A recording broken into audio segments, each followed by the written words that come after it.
ہمیں تقوی پر چلاتے ہوئے کامیابیاں عطا کریں گے۔ حضرت مسیح موعود علیہ الصلوۃ والسلام نے جب فرمایا کہ دوسری قدرت کا اللہ تعالیٰ نے وعدہ فرمایا ہے جو دائمی ہوگی، تاکہ غلبہ کے دن تم پر طلوع ہوتے چلے جائیں، ایک کے بعد دوسرا دن چڑھتا چلا جائے، تو یہ غلبہ دیکھنے والوں کے بارے میں بھی بتا بھی دیا کہ وہ اللہ اور اس کے رسول کی کامل اطاعت کرنے والے اور ہر قسم کے شرک سے پاک لوگ ہوں گے جو یہ غلبہ دیکھیں گے۔ آپ کا یہ ارشاد بھی اللہ تعالیٰ نے آیت استخلاف میں جو خلافت کا وعدہ فرمایا ہے اس میں یہ وعدہ فرماتے ہوئے کہ یہ انعام پانے والے لوگ ہوں گے، فرمایا کہ یعبدوننی لا یشرکون بی شیئا، اس پر عمل کرنے والے ہوں گے تو پھر ہی وہ یہ غلبہ دیکھیں گے۔ یہ آپ کا یہ اعلان جو ہے اس بات کی وضاحت ہے۔ ہمیں ہمیشہ یاد رکھنا چاہیے کہ ہر قسم کے شرک سے ہم ہمیشہ اس وقت پاک رہیں گے جب اللہ تعالیٰ کے ذکر سے ہمیشہ اپنی زبانیں تر رکھیں گے، اس کی عبادت کا حق ادا کرنے والے ہوں گے، اللہ تعالیٰ کو سب طاقتوں کا سرچشمہ تب یقین کرنے والے ہوں گے جب اس یقین پر قائم ہوں گے کہ خدا تعالیٰ دعائیں سنتا ہے۔ کل میں نے نیک نیتی سے حضرت مسیح موعود علیہ الصلوۃ والسلام کے بارے میں دعا کرنے والوں کچھ واقعات بیان کیے تھے جنہوں نے استخارہ کیا کہ کس طرح ان نیک نیتی سے کی گئی دعاؤں کو اللہ تعالیٰ نے شرف قبولیت بخشا اور ان نیک فطرت لوگوں کی رہنمائی فرمائی۔ بس وہ لوگ جو ابھی حضرت مسیح موعود علیہ الصلوۃ والسلام کی بیعت میں شامل نہیں ہوئے لیکن نیک نیتی سے خدا تعالیٰ سے رہنمائی چاہتے ہیں، اللہ تعالیٰ تو ان سے بھی بولتا ہے، اور جو بیعت میں شامل ہو گئے ہیں ان کو تو اس بات پر کامل یقین ہونا چاہیے کہ اللہ تعالیٰ بولتا ہے، اور پھر اس یقین کی وجہ سے ایسا تعلق خدا تعالیٰ سے ہونا چاہیے جس کی کوئی مثال بھی کسی اور تعلق میں نہ ملتی ہو۔ پھر اللہ تعالیٰ نے اپنے سے مضبوط تعلق قائم کرنے کا ہمیں طریق اور ذریعہ بھی بتا دیا کہ یہ ذریعہ استعمال کرو تو میرے سے تعلق بھی مضبوط ہوتا چلا جائے گا، اور دعاؤں کی قبولیت کے نشان بھی ظاہر ہوں گے، اور وہ ذریعہ یہ ہے کہ حضرت صلی اللہ علیہ وسلم پر درود بھیجو، کیونکہ اب حضرت صلی اللہ علیہ وسلم کی پیروی اور کامل اطاعت کے بغیر خدا تعالیٰ سے تعلق قائم نہیں ہو سکتا۔ حضرت مسیح موعود علیہ الصلوۃ والسلام فرماتے ہیں کہ رسول اللہ صلی اللہ علیہ وسلم کی محبت کے ازدیاد اور تجدید کے لیے ہر نماز میں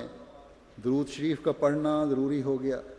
تاکہ اس دعا کی قبولیت کے لیے استقامت کا ایک ذریعہ ہاتھ آئے۔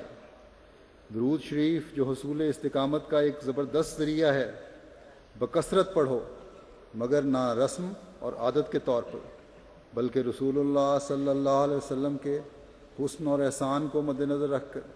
اور آپ کے مدارج اور مراتب کی ترقی کے لیے اور آپ کی کامیابیوں کے واسطے۔ اس کا نتیجہ یہ ہوگا قبولیت دعا کا شیریں اور لذیذ پھل تم کو ملے گا۔ قبولیت دعا کے 3 ہی ذریعے ہیں، اول ان کنتم تحبون اللہ فاتبعونی، دوم یا ایھا الذین آمنوا صلوا علیہ وسلموا تسلیما، اور سوئم محبت الہی۔ بس یہ درود ہے جو ایک بندہ اپنے ایمان کی مضبوطی اور خدا تعالیٰ سے تعلق پیدا کرنے کے لیے جب حضرت صلی اللہ علیہ وسلم پر بھیجتا ہے تو اللہ تعالیٰ اس کی استقامت کے سامان پیدا کرتا چلا جاتا ہے۔ حضرت صلی اللہ علیہ وسلم نے بھی فرمایا ہے کہ وہ دعا جس میں خدا تعالیٰ کی حمد اور مجھ پر درود نہ ہو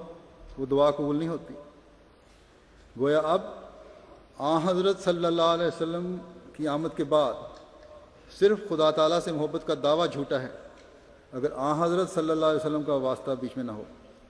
کیونکہ جیسا کہ حضرت مسیح موعود علیہ الصلوۃ والسلام نے فرمایا، اللہ تعالیٰ فرماتا ہے کنتم تحبون اللہ فاتبعونی۔ اس کی مزید وضاحت فرماتے ہوئے حضرت مسیح موعود علیہ الصلوۃ والسلام فرماتے ہیں ہر ایک شخص کو خود بخود خدا سے ملاقات کرنے کی طاقت نہیں ہے، اس کے واسطے کی ضرورت ہے، اور وہ واسطہ قرآن شریف اور حضرت صلی اللہ علیہ وسلم ہے۔ اس واسطے جو آپ کو چھوڑتا ہے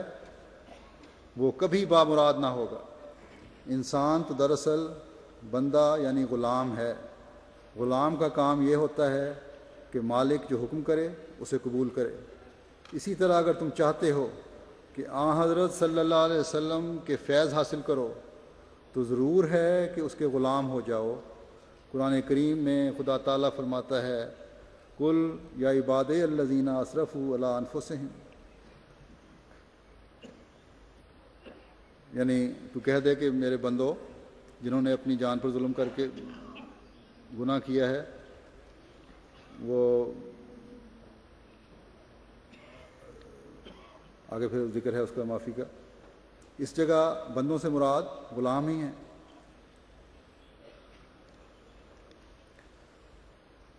نہ کہ مخلوق۔ رسول کریم کے بندہ ہونے کے واسطے ضروری ہے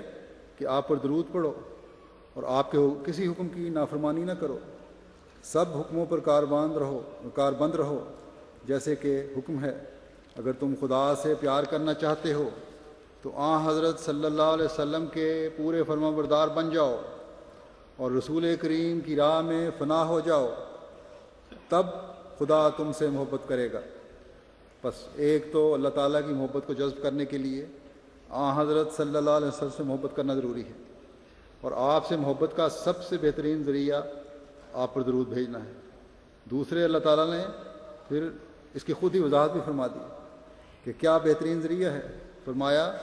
یا ایھا الذین آمنوا صلوا علیہ وسلموا تسلیما، یعنی اے لوگو جو ایمان لائے ہو تم نبی پر درود بھیجتے رہو، ان کے لیے دعائیں کرتے رہو اور ان کے لیے سلامتی مانگتے رہو، اس لیے تاکہ تم اللہ تعالیٰ کے فضلوں کو جذب کرنے والے بن سکو، کیونکہ اللہ تعالیٰ اور اس کے فرشتے اس نبی پر رحمتیں نازل فرما رہے ہیں۔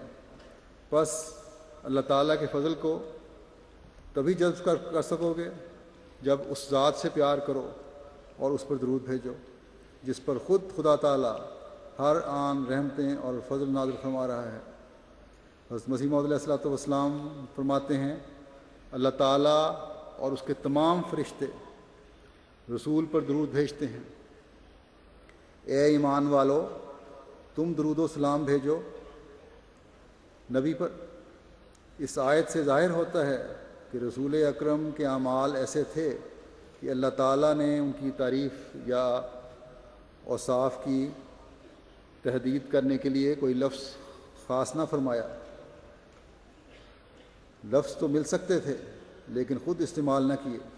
یعنی آپ کے اعمال صالحہ کی تعریف تحدید سے بیرون تھی، کسی قسم کی حد نہیں لگ سکتی تھی۔ بس جس اپنے پیارے کی تعریف کو خدا تعالیٰ نے